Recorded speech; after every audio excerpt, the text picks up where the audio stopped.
സ്വർഗസ്ഥനായ പിതാവേ, അങ്ങേ മടികൂടാതെ അനുഗമിച്ചവനും തൻ്റെ സഹോദരൻ പത്രോസിനെ അങ്ങയുടെ അടുക്കൽ കൊണ്ടുവന്നവനും വിദൂരദേശങ്ങളിൽ സുവിശേഷം പ്രചരിച്ചനുമായ വിശുദ്ധ അന്ത്രയോസിന്റെ സാക്ഷ്യത്തിന് ഞങ്ങൾ അങ്ങേക്ക് നന്ദി പറയുന്നു.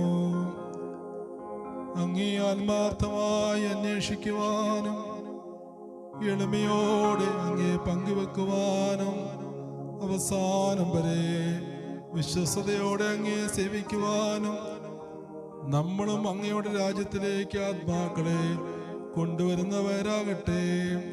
കർത്താവേ, വിശുദ്ധ ശ്രീഹന്മാരുടെ നോമ്പ് നിനക്ക് ഇഷ്ടമായതുപോലെ ഞങ്ങളുടെ നോമ്പിനും നീ ഇഷ്ടപ്പെടണമേ. ഞങ്ങൾ ലോകത്തിനായിട്ടെല്ലാം നിനക്കായിട്ടും നിന്നിനും അവരെ പോലെ ജീവിപ്പാൻ സഹായിക്കുകയും ചെയ്യണം.